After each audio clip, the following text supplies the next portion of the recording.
Greetings, viewers at home. Today we are back with episode 2 of our book titled Memoirs of a 28-year-old Damsaka Ukubambata by Zizipho Penolope Languza-Maku. We are going to start on chapter 2 today, titled My Habit, Mom Says. It reads as follows. I started with the habit at around 9 months of age. The story of when it started is told by my mother. I have no recollection of how it began. My mom says I used to pull the sheets off the bed as I lay on it. I would pull the sheets towards me and use them to caress my skin. She spent time observing this behavior and she did not understand it. However, although she did not understand it, she thought it was peculiar. I could do it for hours in silence until I fell asleep, and sometimes I would wake up and do it again in silence. My mom says this made me an unusual baby. There was always silence in the house, and I was always at peace whenever I had the sheets in my hand. She recalls the few times when I got fussy, and she would pull the sheets and place them in my hands, and I would instantly calm down. It was not carrying me and soothing me or singing anything else that calmed me. It was the sheets. She was certainly not complaining. She liked it. She liked it so much that she thought it would be a good idea to buy me a soft towel to use so that I would not pull the sheets anymore.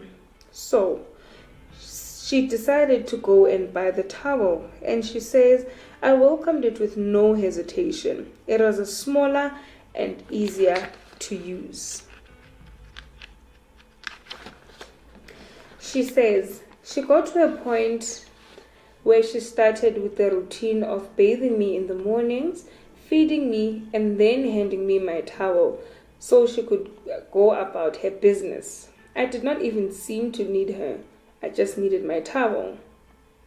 As a result, I only fussed about being hungry and needing a diaper change. I did not care if there was anyone in the room where I was or what was happening. I just needed my towel. The memory of the towel is blurry and distant now, but it was a red towel with white circles and some yellow and blue drawings. I do not remember precisely how it looked, but I sure do remember how it felt in my hands and on my body.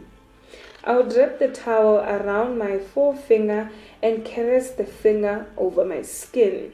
Anyway, on my legs, arms, underarms, face, tummy, thighs, hands, and feet.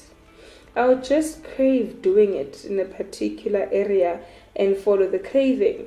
I could do it standing, sitting, or laying down. We call this ukubambata as a family. I did not doubt that this was not the universal name for it. In English, it is called a soothing towel. I do not know if there is another name for it in my language or in any other language. But I know that ukubambata is a way in which my family could refer to it because they had to call it something. Calling it a soothing towel made sense because that is what it does. It soothes. I guess my family thought there was no better way to name something than by what it does. Ukubambata, to soothe. This was my habit. After my mother bought me the towel, I continued with the habit until I was about 7 years old. At first, it seemed like my mother supported me in my using a towel because she bought the towel and liked the idea. But then again, it is cute to see your child fall asleep on her own, sucking their thumb without throwing tantrums because they are sleepy. It is cute to see your child behave because most of the time they are sucking their thumb and not bothering anyone. It must be nice to sleep through the night as a mom and not worry about your baby crying in the middle of the night and being unsettled. However, as the child grows, the pressure to make them stop the habit arises because of the fear of the child growing up with the habit. More than anything, my mom was concerned about what people in the village would think or say. I knew that other people had habits too. However, none of the habits were like mine. The people I knew sucked their thumbs, fore and middle fingers, and had pillows that they needed to hold to soothe themselves. The very first time I realized that I was not alone in the towel and blanket habit was in 2009 when I watched a movie called Imagine That, starring Eddie Murphy. The movie was about a blanket, the Guga, that Eddie Murphy's daughter had, which she could not live without. In one of the scenes in the movie, the daughter was taken to school and the Guga was taken away from her. She screamed. From the sound of it, she was prepared to scream the whole day. So the Guga was brought back to her, and it ultimately helped Eddie make critical business decisions. He got advice from his daughter, who consulted her imaginary friends that she met with under the Guga. The imaginary friends told Eddie's daughter very important information about her father's work that could ultimately give him an advantage in presenting to his bosses. The story resonated with me, as I am much too familiar with this, not the imaginary friends, just the blanket part. I know what it is like to have a blanket or towel that you do not want to go without. When Eddie's daughter screamed in the scene, I thought, I know exactly what this feels like, and I also thought they better give her a blanket back. Watching this movie validated the thoughts that I had begun having of seeing absolutely nothing wrong with using the towel. Also, I knew for the first time that I was not alone. I thought, well, the writers of the movie do not know me, but they might know someone who has a towel or blanket habit. Otherwise, where did they get this idea from? Anyway, I hoped they were not just making it up, because I had hope that I was not alone and I was not looking forward to being disappointed. One day, I came back from school, looked for my towel, and I could not find it. I asked around, but nobody knew anything. What a sad day. I went to sleep much earlier than I normally would have. I was sad. I looked everywhere, and I told myself that I would look again the following day and the day after that. Every day I asked my mom if she had seen it, and she said no. What was strange to me was that for the first time she was not helping me look for it. In the past, she would help me look for the towel if it went missing. She would always go out of her way or at least suggest places where it could be. This time, she simply said she had not seen it, and that was it. But I did not mind. I assumed she was just busy at the time, and I never thought much of it. Eventually, I stopped looking and tried to use other towels, but that did not work because other towels just did not hit the spot. And that is how I stopped using the towel.